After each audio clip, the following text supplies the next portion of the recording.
Hello, good morning बेटा।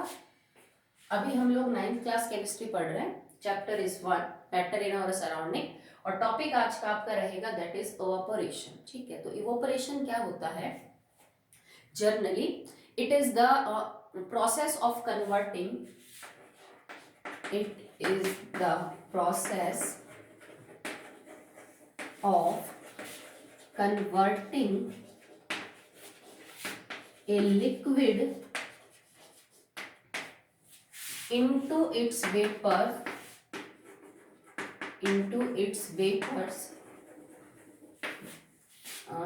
at any temperature.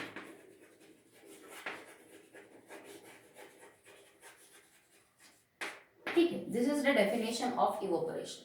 Evaporation is the process of converting a liquid into its vapors at any temperature. किसी भी temperature के ऊपर किसी liquid का उसके वेपर्स में कन्वर्ट हो जाना, उसको हम इवोपरेशन बोलते हैं, जिसको हम हिंदी में वाष्पीकरण बोलते हैं। ठीक है, अगर आप पानी को गर्म करोगे, उबलेगा तो उसके वेपर बढ़ेंगे बढ़ेंगे, इस बात में तो कोई शक नहीं है। पर इसका ये मतलब नहीं है कि बॉइलिंग पॉइंट से पहले पानी के वेपर नहीं बढ़ेंगे। जैसे वाटर का जो बॉइलिंग पॉइंट है, वाटर का boiling point is 100 degree Celsius. अब अगर आप पानी को 100 डिग्री सेल्सियस तक गर्म करोगे तो उसकी भाप बननी है, तब तो उसके वेपर बढ़ेंगे बढ़ेंगे। पर मान लो नॉर्मल आजकल जो गर्मी का मौसम है, आपने एक कटोरी पानी बाहर धूप में रख दिया, ठीक है, और 2 या 3 घंटे बाद देखा तो वो पूरा एक कटोरी पानी नहीं मिलेगा ना आपको, कुछ ना कुछ उसकी वॉल्यूम जो है वो आपको घटी हुई मिलेगी। आप उस पे निशान भी लगा सकते हैं। जैसे मान लीजिए आपके पास कटोरी थी, आपने यहाँ तक पानी भरा, आप उसको मार्कर से बाहर निशान लगा लीजिए कि मैंने पानी यहाँ तक भरा। आप 2 घंटे भी बाद देखेंगे तो आपको जो लेवल है वो यहाँ मिलेगा। मतलब कुछ ना कुछ जो पानी है वो भाप बन के उड़ा, जबकि हमने तो पानी को गर्म ही नहीं किया भाई, हमने तो उसको 100 डिग्री सेल्सियस तक नहीं रखा ना गर्म, फिर भी उसकी भाप बन के, जबकि वाटर को बॉयल होके गैस में कन्वर्ट होने के लिए तो हमें उसे 100 डिग्री सेल्सियस तक गर्म करना चाहिए। तो इवोपोरेशन में किसी भी लिक्विड के किसी भी टेम्परेचर के ऊपर वेपर में कन्वर्ट होने का क्या होता है बेटा, वो प्रोसेस होता है। और ये सिर्फ पानी के लिए नहीं है, तुम पेट्रोल डीजल को बाहर धूप में रख के देख लो, वो तो और भी जल्दी भाप के अंदर जो है वो वेपर के अंदर क्या हो जाते हैं बेटा, कन्वर्ट हो जाते हैं। धीरे धीरे इनकी वॉल्यूम जो है वो डिक्रीज होती जाएगी। और मान लो तुम कटोरी में पानी रख के भूल ही गए कि तुमने एक कटोरी भर के पानी रखा, 2 दिन तक आपने उसको देखा ही नहीं, तो वो सारा का सारा पानी जो है वो भाप बन के क्या है, उड़ जाएगा। तो इसी को हम बोलते हैं इवोपरेशन। ठीक है, जैसे तुम कई बार हम गर्मी में कपड़े बाहर धूप में सुखाते हैं, तो गीले कपड़े में पानी है और 1 घंटे बाद 2 घंटे बाद वो कपड़ा सूख जाता है, मतलब उसका पानी भाप बन के उड़ गया। सिंपल सी बात है, ऐसा तो नहीं है कि सारा पानी टपक के नीचे आया। ठीक है, कुछ टपकता भी है और ज्यादातर जो है वो भाप बन के उड़ जाता है। तो इसी प्रोसेस को हम क्या बोलते हैं, इवोपरेशन। अब इसका रीजन देखते हैं कि ऐसा क्यों हुआ। क्योंकि अगर आपको लिक्विड को, वाटर को ही जैसे मुझे वेपर में कन्वर्ट करना है तो मुझे तो उसको गर्म करना पड़ता है 100 डिग्री सेल्सियस पे। पर मान लो अभी बाहर का जो टेम्परेचर है वो 40 डिग्री सेल्सियस ही है, तो 40 डिग्री सेल्सियस के ऊपर ही किसी लिक्विड के वेपर कैसे बन गए? अगर उसको वेपर में कन्वर्ट होने के लिए इससे हाई टेम्परेचर चाहिए, उसका बॉइलिंग पॉइंट इससे ज्यादा है, वो ये रीजन है बेटा इसका। जैसे मान लो तुमने एक कंटेनर के अंदर वाटर ही ले रखा है, वाटर के बहुत सारे मॉलिक्यूल होंगे। अगर तुमने 10 ml भी पानी लिया है तो उसमें बहुत सारे अनगिनत पार्टिकल्स होते हैं, आप सोच भी नहीं सकते इतने पार्टिकल्स होंगे, मॉलिक्यूल्स होंगे पानी के। वो सब एक दूसरे को टक्कर मारते रहते हैं क्योंकि लिक्विड है। लिक्विड आपको पता है ना, लिक्विड के पार्टिकल्स के बीच में तो स्पेस है, वो मूव करते रहते हैं। ठीक है, हर पार्टिकल के पास अपनी काइनेटिक एनर्जी होती है।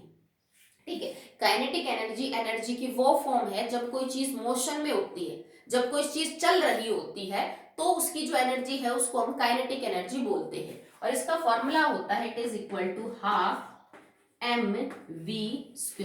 m यहाँ पे क्या है बेटा, it is mass of particle, जिसके बारे में भी आप बात कर रहे हैं उसका मास ऑफ पार्टिकल, और v it is the velocity of particle, velocity of particle. आप स्पीड समझ लीजिए इसको समझने के लिए। ठीक है, तो काइनेटिक एनर्जी, हर मॉलिक्यूल के पास अपनी काइनेटिक एनर्जी है जिससे वो चलता रहता है, घूमता रहता है, इधर उधर टक्कर मारता रहता है। एक दूसरे मॉलिक्यूल को भी टक्कर मारेगा, जो बीकर है उसकी दीवार को भी टक्कर मारेगा, और लगातार यूं आपस में कोलाइड करते रहते हैं। ठीक है, और काइनेटिक एनर्जी का फॉर्मूला है हाफ mv², मतलब आधा मास उस पार्टिकल का और उसकी वेलोसिटी का स्क्वायर हमने कर दिया। ठीक है, अब सब पार्टिकल्स की बराबर काइनेटिक एनर्जी नहीं होती बेटा। जैसे मान लो इस बर्तन के अंदर मेरे पास 100 मॉलिक्यूल है पानी के, ठीक है। ये 100 मॉलिक्यूल में सबकी काइनेटिक एनर्जी बराबर बराबर नहीं मिलेगी, किसी की 2 होगी, किसी की 4 होगी, किसी की 10, किसी की 20, तो किसी की 100 होगी। मतलब ऐसे भी मॉलिक्यूल मिलेंगे जिनकी काइनेटिक एनर्जी बहुत ज्यादा है, ऐसे भी मॉलिक्यूल आपको देखने को मिलेंगे जिनकी जो काइनेटिक एनर्जी है वो काफी कम है। कुछ ऐसे भी मॉलिक्यूल मिलेंगे जिनकी काइनेटिक एनर्जी बीच की है। तो होता क्या है, इस लिक्विड के अंदर जो सबसे ज्यादा काइनेटिक एनर्जी वाले मॉलिक्यूल है, ठीक है, the molecule that have highest kinetic energy, ठीक है। अब मान लीजिए इसमें 10 पार्टिकल ऐसे हैं जिनकी काइनेटिक एनर्जी सबसे ज्यादा है, ठीक है, तो उनके पास इतनी एनर्जी अवेलेबल है कि वो वेपर में कन्वर्ट हो सकते हैं, ठीक है। जैसे मान लो भाई लिक्विड के अंदर पार्टिकल इतने दूर दूर है, और अगर मेरे को लिक्विड को गैस में कन्वर्ट करना है तो मेरे को पार्टिकल इतने दूर करना है, ठीक है, मैं समझ जाने के लिए समझा बता रही हूँ आपको। अब अगर लिक्विड के मान लीजिए इन 2 पार्टिकल्स की काइनेटिक एनर्जी बहुत ज्यादा है, इन 2-3 पार्टिकल्स की ये एनर्जी इतनी ज्यादा है कि ये इन दोनों के बीच की जो फोर्स है जो इनको पकड़ के रख रही है, ठीक है।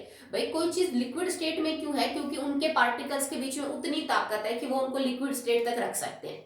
अब अगर गैस में कन्वर्ट होना है तो हमें इस ताकत को तोड़ना पड़ेगा ताकि पार्टिकल दूर दूर जाए, और जो मॉलिक्यूल्स के पास काइनेटिक एनर्जी बहुत ज्यादा होती है तो इनकी ये हाई काइनेटिक एनर्जी इस फोर्स को तोड़ पाने में कामयाब हो जाती है, ठीक है, और वो इस स्टेट को क्रॉस करके इस स्टेट में चले जाते हैं और उनके क्या बढ़ जाते हैं, वेपर, ठीक है। ऐसा तो नहीं है ना कि तुमने एक कटोरी बाहर रखा पानी भर के और एकदम झटके के साथ वो सारा का सारा इवोपरेट हो गया, नहीं, धीरे धीरे होता है। तो बेटा पहले इवोपोरेशन उन मॉलिक्यूल्स का होगा किसी भी लिक्विड के जिनकी काइनेटिक एनर्जी सबसे ज्यादा है, जो मतलब सबसे तेजी के साथ घूम रहे एक दूसरे को टक्कर मारे। मॉलिक्यूल्स हमेशा ही आपस में एक दूसरे को टक्कर मारते रहते हैं, बर्तन को टक्कर मारते रहते हैं जिसमें आपने स्टोर कर रखा है, ठीक है। तो जिन पार्टिकल्स की, जिन मॉलिक्यूल्स की काइनेटिक एनर्जी सबसे ज्यादा होगी वो ज्यादा काइनेटिक एनर्जी काफी होती है इन मॉलिक्यूल्स के बीच की फोर्स को तोड़ने के लिए, और अगर ये फोर्स टूट जाएगी तो मॉलिक्यूल इस जगह को छोड़ के इनमें कन्वर्ट हो जाएगा और फाइनली उसके क्या बढ़ जाएंगे, वेपर। तो हमेशा गर्म करना जरूरी नहीं होता, बिना गर्म करे भी लिक्विड्स वेपर में कन्वर्ट हो सकते हैं, ठीक है। चलिए, now the next topic is factors affecting the evaporation. वो कौन कौन सी चीजें हैं जो किसी भी लिक्विड के इवोपरेशन के ऊपर असर डालती हैं। Factors affecting evaporation.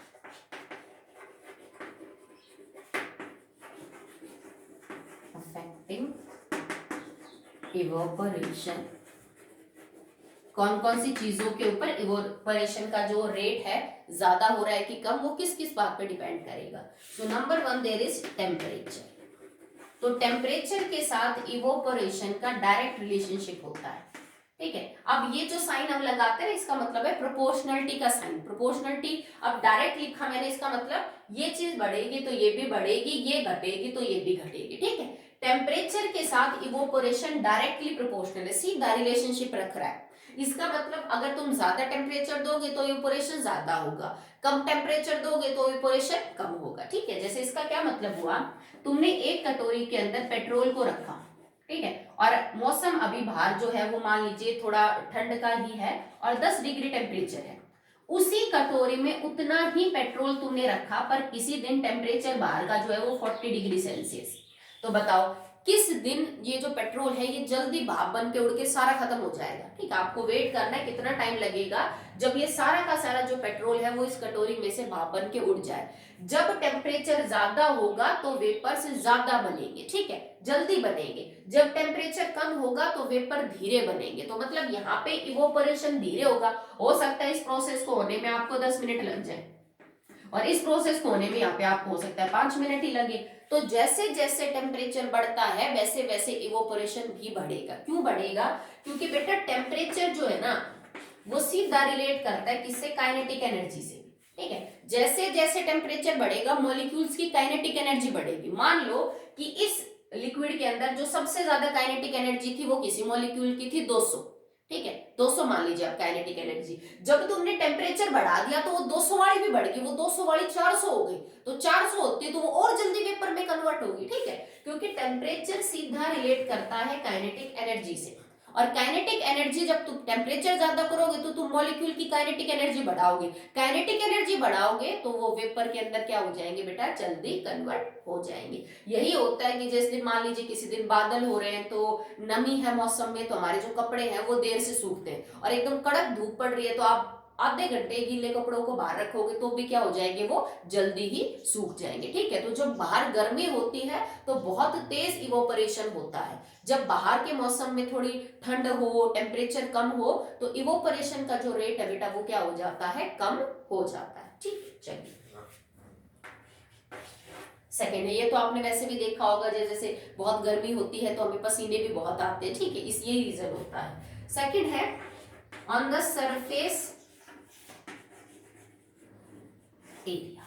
Surface area का मतलब है भाई, सिंपल सी बात है, लिक्विड का जितना हिस्सा बाहर एटमॉस्फेयर के कांटेक्ट में आएगा उतनी जल्दी ऑपरेशन होगा। तो मान लो जैसे कि मैंने इतना पेट्रोल लिया इस कटोरी में, जिसका सरफेस है मतलब ये वाला हिस्सा जो है वो हवा के कांटेक्ट में है, एक इतना ही पेट्रोल डालूं, पर मैंने एक ऐसी शीशी में ले रखा है जिसका जो मुंह है बहुत ही बारीक है, मान लीजिए इस टाइप की कोई शीशी है, उतना ही पेट्रोल मैंने इस टाइप के बर्तन में रखा और उतना ही पेट्रोल मैंने ऐसे बर्तन में। तो जब तुमने खुली कटोरी में रखा तो मतलब ज्यादा पेट्रोल हवा के कांटेक्ट में आया, एटमॉस्फेयर के कांटेक्ट में आया, जल्दी से वो भाप बन के उड़ेगा। अगर उसी को तुमने एक छोटे मुंह वाली शीशे में रखा तो जो शीशी का जहां मुंह है वही हिस्सा टच में आ पाएगा हवा के, तो इवोपरेशन भी क्या होगा, कम होगा। ठीक है, जैसे मान लो मैं किसी परात के अंदर पानी को रख के और फिर धूप में रखूं तो उसका जल्दी इवोपरेशन होगा, बजाय कि परात के कंपैरिजन में उतना ही पानी तुम किसी ग्लास में भर के रखो।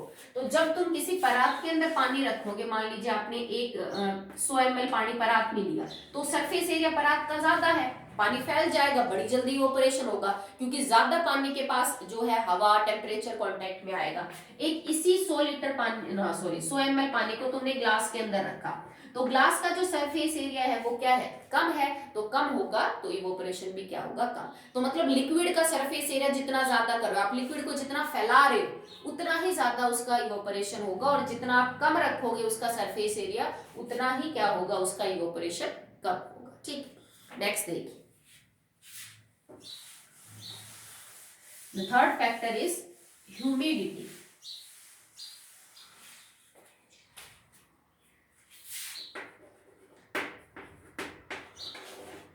ह्यूमिडिटी का क्या मतलब होता है बेटा, इसको हम नमी बोलते हैं। ह्यूमिडिटी नमी होती है। नमी से क्या मतलब है, जैसे कई बार आपने देखा होगा बरसात के बाद हवा थोड़ी चिपचिपी हो जाती है, उसमें थोड़ी सी नमी हो जाती है। ठीक है, the amount of water vapours present in the air is known as humidity. ठीक है, जब पानी के अंदर हवा के अंदर पानी के मॉलिक्यूल आ जाए तो हम कहते हैं कि इसके अंदर क्या हो गई है, नमी हो गई है। ठीक है, तो जब हवा में ह्यूमिडिटी होगी तो इवोपरेशन का रेट घट जाएगा। ठीक है, evaporation decreases when humidity in air increases। Okay, जब हवा के अंदर नमी का जो मात्रा है वो बढ़ जाती है। नेक्स्ट इज ह्यूमिडिटी में हम बात कर रहे थे कि जैसे जैसे ह्यूमिडिटी बढ़ेगी वैसे वैसे इवोपरेशन घटेगा। अगर इवोपरेशन को बढ़ाना है तो ह्यूमिडिटी हवा में कम होनी चाहिए। ह्यूमिडिटी और कुछ नहीं बेटा, अमाउंट होता है पानी का हवा में। ठीक है, जैसे किसी दिन बहुत ही सूखी हवा, एकदम गर्म हवा चलती है, कोई हवा में नमी नहीं होती। ठीक है, किसी दिन बरसात के बाद जो हवा है वो बहुत ही चिपचिपी और गीली होती है, उसको हम बोल देते हैं ह्यूमिड। तो अपोजिट रिलेशनशिप क्यों है, क्यों होता है ऐसा? इसका रीजन ये है बेटा कि जब हवा में ऑलरेडी बहुत सारा पानी है तो वो इवोपरेशन के थ्रू और पानी लेना पसंद नहीं करेगी। सिंपल सी बात है, जब जैसे तुमने मान लीजिए खाना खा रखा हो और तुम्हारा पेट भरा हुआ हो, तो तुम्हारे सामने कोई अच्छी से अच्छी चीज रखी होगी तो भी तुम उसको नहीं खाना, तुम्हारा मन नहीं मानेगा उसको खाने के लिए, क्योंकि ऑलरेडी तुम्हारा पेट भरा हुआ। ठीक है, तो जब ह्यूमिडिटी होती है हवा में तो ऑलरेडी हवा में बहुत सारा वाटर वेपर है, तो वो इवोपरेशन के थ्रू किसी भी लिक्विड के वेपर्स को लेना पसंद नहीं करेगा। तो जब ऑलरेडी हवा भरी हुई है वेपर से, तो किसी लिक्विड के वेपर को लेने के लिए वो जगह नहीं देती, तो इवोपरेशन धीरे हो जाता है। ठीक है,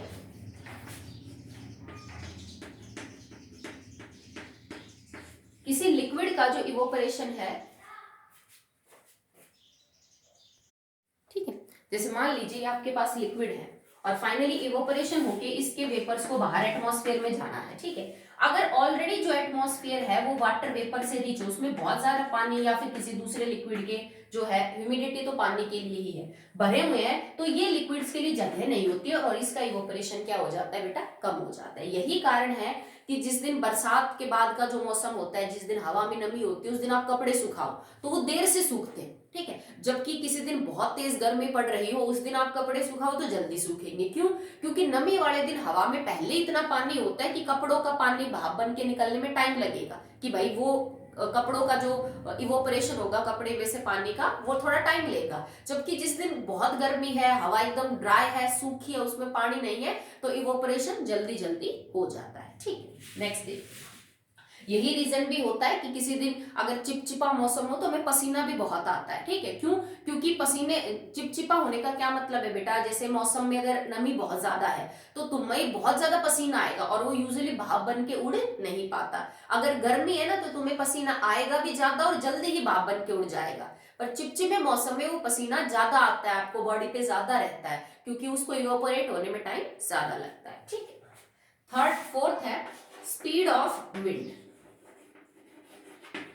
ये आपने नोटिस किया होगा कि किसी दिन अगर हवा बहुत तेज चल रही हो तो हमारे कपड़े बड़ी जल्दी सूखते हैं, और किसी दिन हवा बिल्कुल भी नहीं चल रही हो तो कपड़े देर से सूखेंगे, ठीक है। जैसे मान लो भाई बाहर का टेम्परेचर तो लगभग बराबर सा ही है, 30 डिग्री है, पर एक दिन 30 डिग्री टेम्परेचर के साथ हवा चल रही है और एक दिन 30 डिग्री टेम्परेचर है पर हवा नहीं चल रही। तो जब हवा जोर जोर से चलती है तो इवोपरेशन का जो रेट है ना वो बहुत ज्यादा हो जाता है। तो स्पीड ऑफ विंड जितनी ज्यादा रहेगी इवोपरेशन उतना ही ज्यादा होगा। कैसे? इसका मतलब ये है, देखो जैसे कोई कपड़ा सुखाया आपने कोई भी कपड़ा जो है वो वायर के ऊपर सुखा रखा और ये गीला है, अब हवा बहुत तेज चल रही है, तो जैसे इस कपड़े में से वाटर वेपर बाहर निकलेंगे इवोपरेशन के थ्रू, हवा इनको अपने साथ बहा ले जाएगी। मतलब कपड़े के आसपास जैसे ही वाटर वेपर जाएंगे हवा फिर बहा ले जाएगी, तो निकलते रहते और उनको ले जाते रहते, निकलते रहते और उनको ले जाती रहती, ठीक है। हवा क्या काम करती है कि कपड़े के आसपास वाटर वेपर को रहने नहीं देती और लगातार बहती हुई हवा अपने आसपास वाटर वेपर को ले जाती रहती है। तो यूं समझ लीजिए रास्ता खाली करती रहती है और वाटर वेपर निकलने के लिए जगह खाली कर रही है। भाई ह्यूमिडिटी वाले दिन इसीलिए तो इवोपरेशन कम था, क्योंकि जगह नहीं मिल रही थी वाटर वेपर्स को निकलने के लिए, पहले बहुत सारे थे। हवा क्या करती है, जो वाटर वेपर निकलते रहते हैं उनको लगातार बाहर करती रहती है, लगातार वहां से हटाती रहती है, तो इवोपरेशन का रेट क्या हो जाता है बेटा, बहुत ज्यादा हो जाता है, ठीक है। तो हवा जितनी ज्यादा जल्दी चलेगी उतना ही ज्यादा जो है इवोपरेशन होगा। यही रीजन है कि हमें बहुत तेज पसीना आ रहा है, हम आते फैन चलाते हैं उसके नीचे बैठते हैं और फैन चलाते हमारे पसीने सूख जाते हैं, क्योंकि फैन बहुत तेज हवा देता है और उस तेज हवा से हमारा जो पसीने का इवोपरेशन है वो जल्दी हो जाता है। कई बार ह्यूमिड एनवायरमेंट हो, बाहर नमी हो, कपड़े भी सूख रहे, तो हम उनको फैला के और पंखा चला देते हैं। उसका भी कारण यही है कि पंखा हवा देगा तेज और तेज हवा से फिर इवोपरेशन की स्पीड क्या हो जाती है, तेज हो जाती है, ठीक है। Now the last point is nature of liquid, ठीक। लिक्विड से नेचर का मेरा क्या मतलब है बेटा, सब लिक्विड्स का इवोपरेशन बराबर नहीं होता। तुम मिट्टी का तेल भर के रख दो बाहर, वो जल्दी उड़ेगा, तुम पानी रखोगे वो और देर से उड़ेगा, तुमने शहद को रखा वो और ज्यादा टाइम लगाएगा, ठीक है। तो हर लिक्विड का इवोपरेशन बराबर स्पीड से नहीं होता, ठीक है। ये किस बात के ऊपर डिपेंड करता है? डिपेंड करता है कि पार्टिकल्स के बीच में ताकत कैसी है। आपके पास कोई लिक्विड है ए और आपके पास कोई लिक्विड है बी के बीच में जो बी के जो पार्टिकल है उनके बीच में जो फोर्स है वो बहुत ज्यादा स्ट्रॉन्ग है, ठीक है। और ए के पार्टिकल्स के बीच में जो फोर्स है ना वो थोड़ी कमजोर है, इट इज वीक। तो बताइए किसका इवोपरेशन जल्दी होगा? ए का इवोपरेशन जल्दी होगा, क्योंकि इवोपरेशन के अंदर तो हमें इसकी फोर्स को तोड़ के इन पार्टिकल्स को दूर करना है।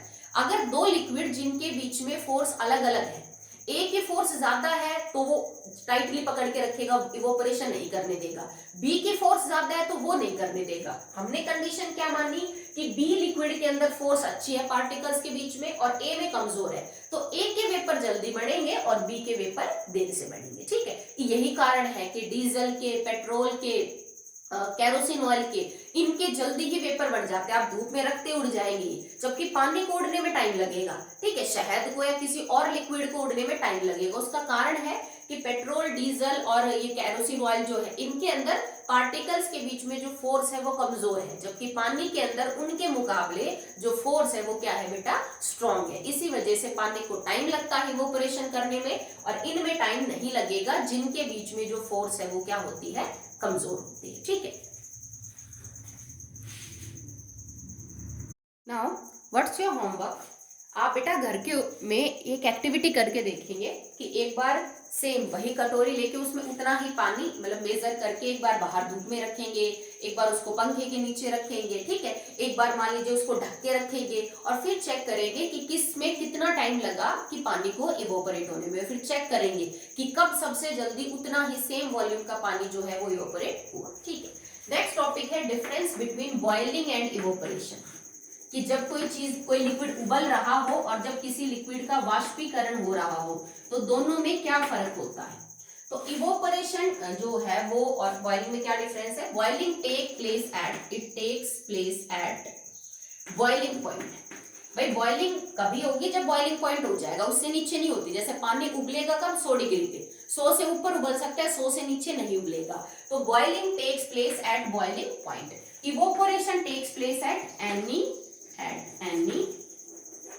टेम्परेचर। किसी भी टेम्परेचर के ऊपर आपकी बॉइलिंग इवोपोरेशन हो सकता है, चाहे वो 100 से कम हो, 100 से ज्यादा हो, ठीक है, बट बॉइलिंग होने के लिए आपको बॉइलिंग पॉइंट ही चाहिए होगा। ठीक है, second, evaporation is a surface phenomena. Surface phenomena का मतलब क्या होता है बेटा, सतह के ऊपर जो मॉलिक्यूल पाए जाते हैं सबसे पहले उनका होता है इवोपोरेशन, फिर धीरे धीरे नीचे वालों का। जबकि बॉइलिंग में पूरा का पूरा लिक्विड इन्वॉल्व होता है। It is a bulk phenomena, it is a bulk phenomena.